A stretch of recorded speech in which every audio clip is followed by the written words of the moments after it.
Since 9/11, more than 80 Americans have been taken hostage by murderous groups engaged in terrorism or piracy. For these innocent men and women, tourists, journalists, humanitarians, it's a horror and cruelty beyond description.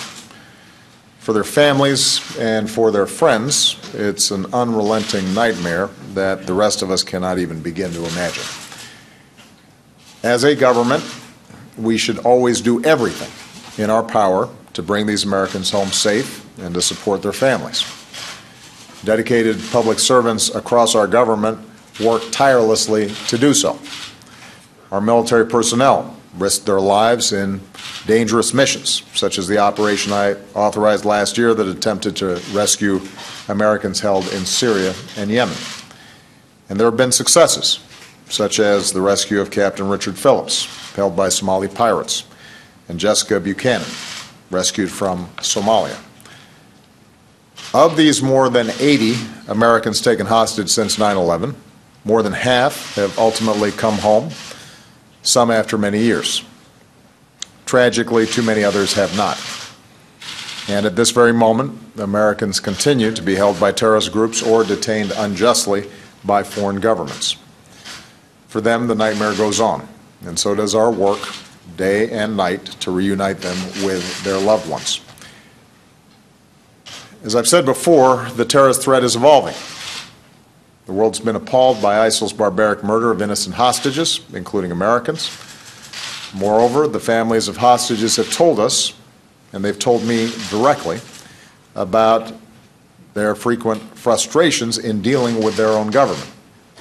How different departments and agencies aren't always coordinated, how there's been confusion and conflicting information about what the government is prepared to do to help, how they've often felt lost in the bureaucracy, and how in some cases families feel that they've been threatened for exploring certain options to bring their loved ones home.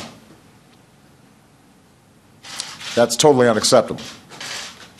As I've gotten to know some of these families and heard some of these stories, it has been my solemn commitment to make sure that they feel fully supported in their efforts to get their families home, and that there is a syncing up of what I know to be sincere, relentless efforts within government and the families who obviously have one priority and one priority only, and that's getting their loved ones back. These families have already suffered enough, and they should never feel ignored or victimized by their own government. Diane Foley, whose son Jim was killed by ISIL last year, said, "As Americans, we can do better." I totally agree. We must do better. And that's why I ordered a comprehensive review of our hostage policy. I want to thank everybody who contributed to this review, inside and outside of government, some of whom are here today. I especially want to thank the former hostages and families who contributed. I've come to know some of these families, often under the most heartbreaking of circumstances. When her son Peter, also known as Abdul Rahman, was being held in Syria, his mother Paula Kasig wrote me a letter, and in it she described how on clear nights she and her husband would look up the stars and the moon and wonder if perhaps their son might be able to see them too, a reminder of the bond they might still share.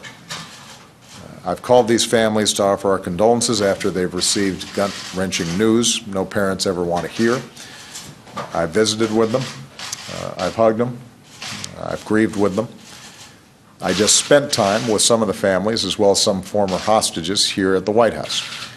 And needless to say, it was a very emotional meeting. Some are still grieving. I thank them for sharing their experiences and their ideas with our review team. In fact, many of the changes we're announcing today are a direct result of their recommendations. I acknowledge to them in private what I want to say publicly, that it is true that there have been times where our government, regardless of good intentions, has let them down. I promise them that we can do better. Here's how. Today, I'm formally issuing a new presidential policy directive to improve how we work to bring home American hostages and how we support their families. I've signed a new executive order to ensure our government is organized to do so. And we're releasing the final report of our review, which describes the 24 specific steps that we're taking. Broadly speaking, they fall into 3 areas. First, I'm updating our hostage policy. I'm making it clear that our top priority is the safe and rapid recovery of American hostages. And to do so, we will use all elements of our national power. I am reaffirming that the United States government will not make concessions, such as paying ransom, to terrorist groups holding American hostages. And I know this can be a subject of significant public debate. It's a difficult and emotional issue, especially for the families. As I said to the families who are gathered here today, and as I've said to families in the past, I look at this not just as a president, but also as a husband and a father. And if my family were at risk, obviously I would move heaven and earth to get those loved ones back.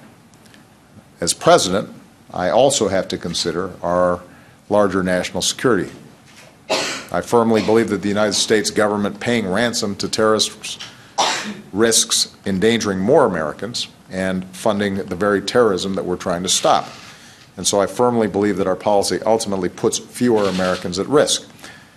At the same time, we are clarifying that our policy does not prevent communication with hostage takers by our government, the families of hostages, or third parties who help these families.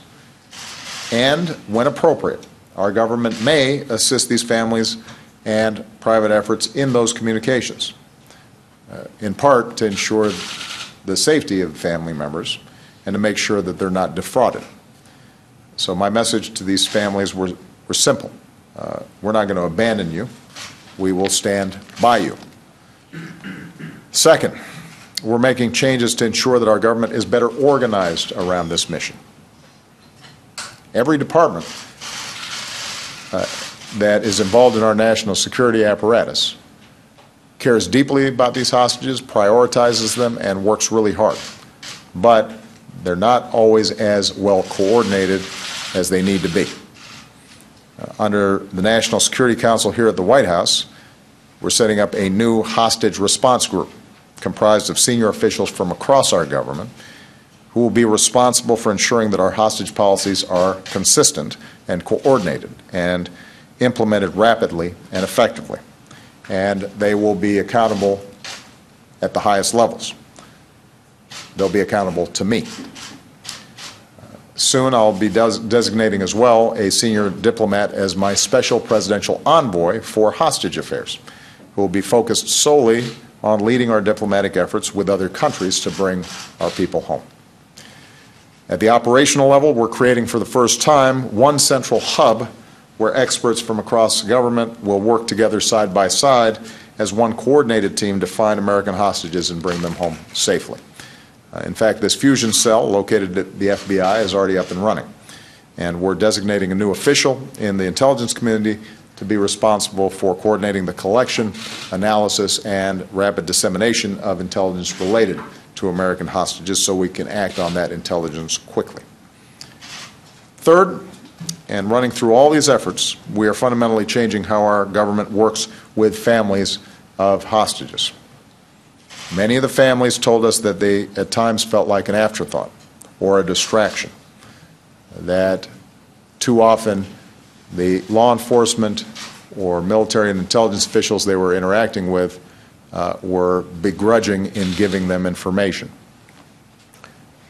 And that ends today. I'm making it clear that these families are to be treated like what they are, our trusted partners and active partners in the recovery of their loved ones. We are all on the same team, and nobody cares more about bringing home these Americans than their own families, and we have to treat them as partners. So specifically, our new fusion cell will include a person dedicated to coordinating the support families get from the government. This coordinator will ensure that we communicate with families better, with one clear voice, and that families get information that is timely and accurate.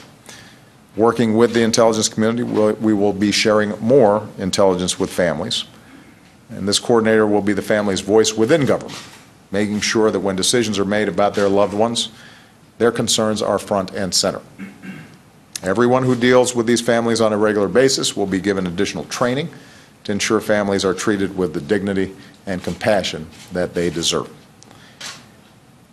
In particular, I want to point out that no family of an American hostage has ever been prosecuted for paying a ransom for the return of their loved ones. The last thing that we should ever do is to add to families' pain with threats like that. So the bottom line is this. When it comes to how our government works to recover Americans held hostage and how we work with their families, we are changing how we do business. After everything they've endured, these families are right to be skeptical, and that's why it's so important, as I told them today, that we will be setting up mechanisms to ensure accountability and implementation. I've directed my national security team to report back to me, including getting feedback from the families, to make sure that these reforms are being put in place and that they are working. In the course of our review, several families told us they wanted to spare other families the frustrations they endured. Some have even created new organizations to support families like theirs or to honor their loved ones, such as the Memorial Foundation for Stephen Sotloff, who wrote, "Everyone has two lives. The second one begins when you realize you only have one."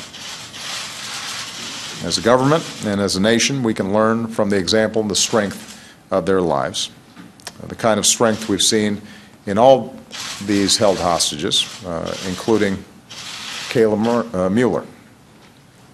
Kayla devoted her life to serving those in need around the world. To refugees in Syria who had lost everything, she was a source of comfort and hope. Before her tragic death, she was held by ISIL in Syria for a year and a half, and during her captivity, Kayla managed to smuggle a letter to her family. She said, "None of us could have known it would be this long, but I know I'm also fighting from my side in the ways that I am able, and I have a lot of fight left in me. I'm not breaking down, and I will not give in no matter how long it takes." Today, my message to anyone who harms Americans is that we do not forget.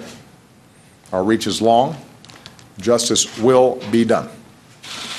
My message to every American being held unjustly around the world who is fighting from the inside to survive another day, my message to their families who long to hold them once more, is that the United States of America will never stop working to reunite you with your family.